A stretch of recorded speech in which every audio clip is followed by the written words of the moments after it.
Okay, unaona venye a little child anaweza kuja akuexplainie kitu enye amefanya and he's so proud of himself, anataka kukuexplainia in detail ndo pia wewe you feel proud of him. So wait until you meet a person who feels the same way as the little child but amefanya kitu ya ujinga. So please subscribe.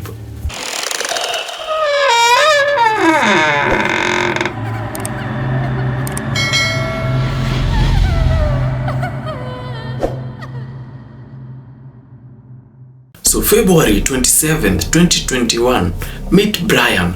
Brian amechill kwa nyumba, ametoka kwa internet kuangalia vitu anapenda, anaishi na mzazi. So anaenda kwa kitanda na usingizi ikuji kabisa. So anaamuaje?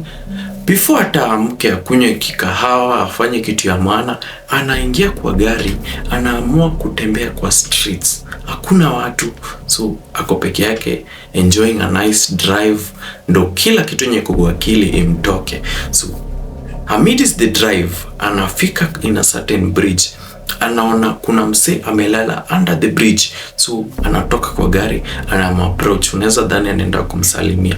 So anaenda anapiga magoti, and the next thing mwenye amelala hapo chini anamuuliza, bro, unadu? Na Brian anatoa kisu na anamuingiza on the neck. The person tries to struggle, but Brian is stronger.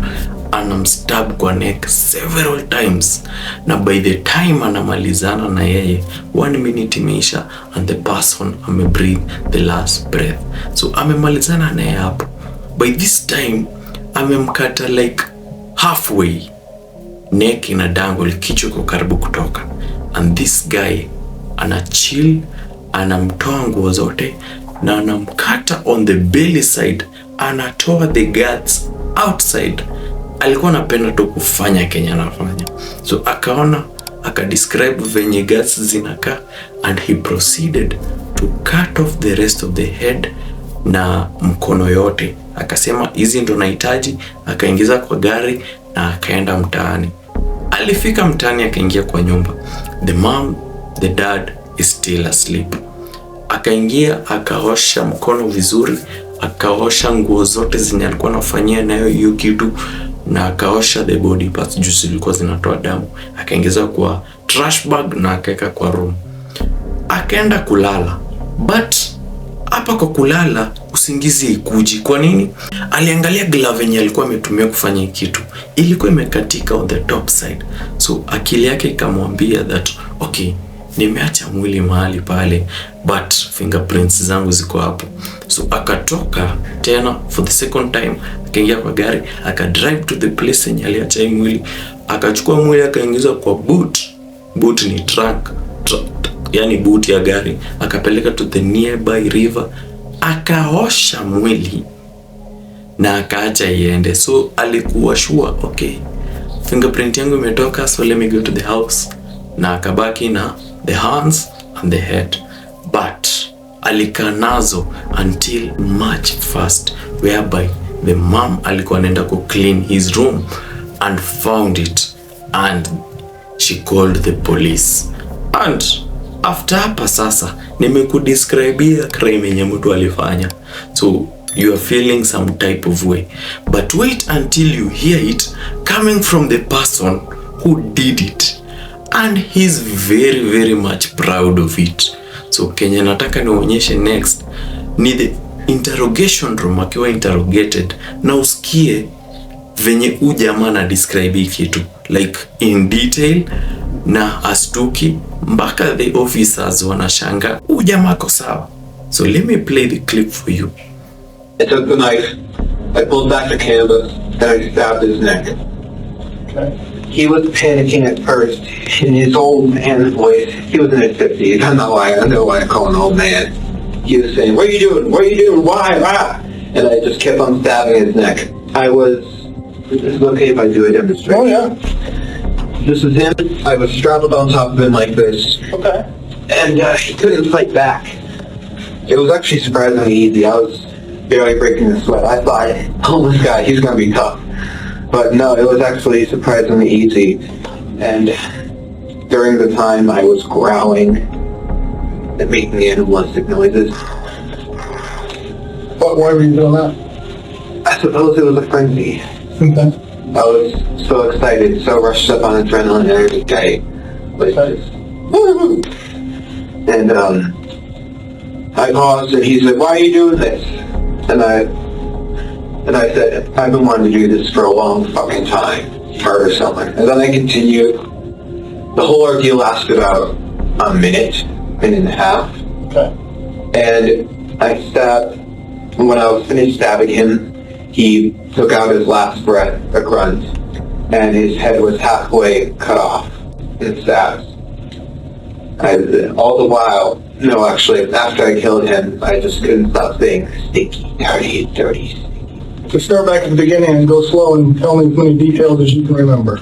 So, because I mean, Murray going to jail for the 15 years probably.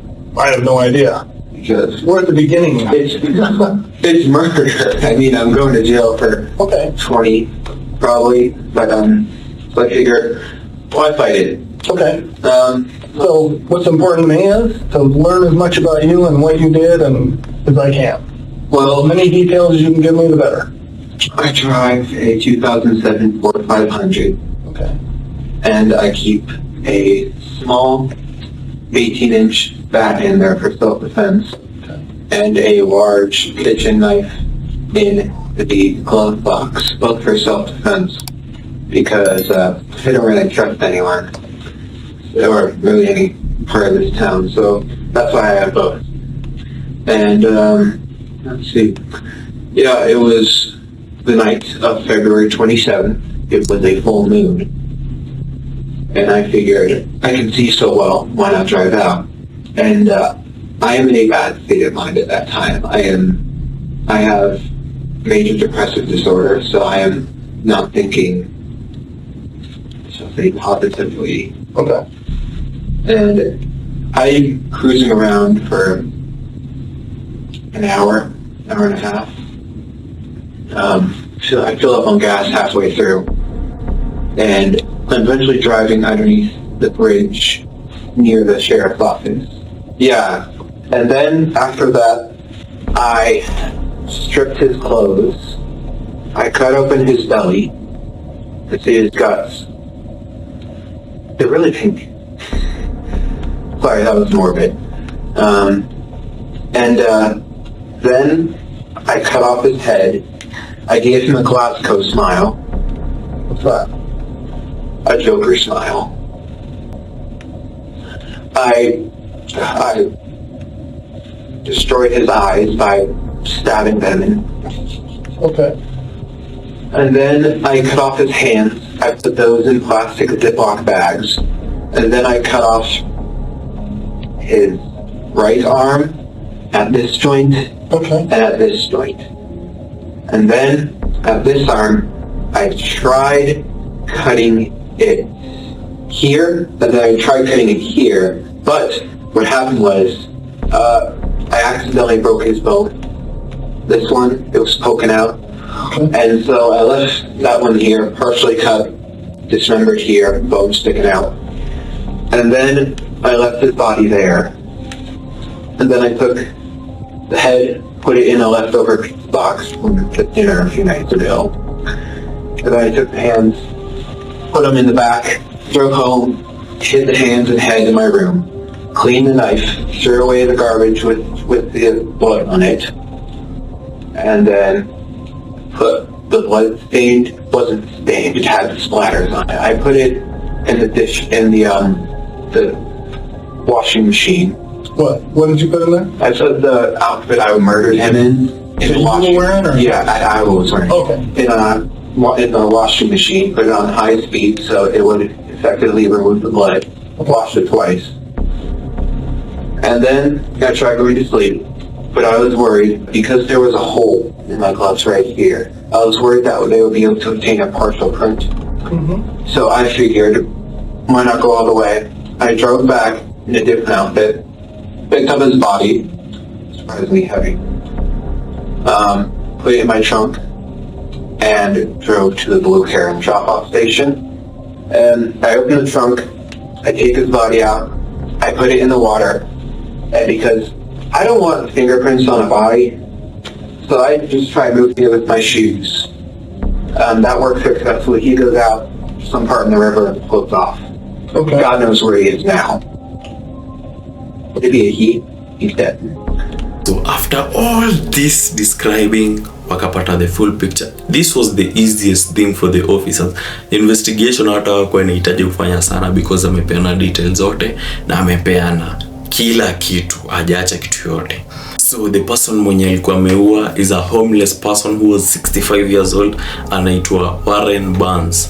So alituma msee mwenye tu ako shughuli yake kwa street hapo, hata ajiwezi, because aliona that's the easiest target yenye anaweza enda, and he thought that ange go away with it kwa sababu hakuna msee anamtafuta, but the mother did the big thing, kupigia police kwa sababu hawezi kana mtu kama huyo kwa nyumba. So alipelekwa to court and lawyer wake akajaribu kumtetea, pleading, alikuwa anajaribu kuplead insanity ndo asikue sentence. Remember he's 19 years old, but the judge alisema hakuna msamaha hapa. Alipewa the life sentence plus 13 years on top. So ako huko ndani. I think bado hata regret kitu alifanya. Alikuwa anasema the reason why alifanya hiki kitu ni he wanted to feel kuwa mtu ina feel aje, kwa sababu mwenye amekuwa akishinda kiwatch ni Ted Bundy, other serial killers, na amekuwa akitaka ku feel just the feeling. Now he doesn't regret anything. So imagine kuna mtu kama huyu bado anatembea in this world. So everybody should be careful, kaini rada, and let's meet on the next story.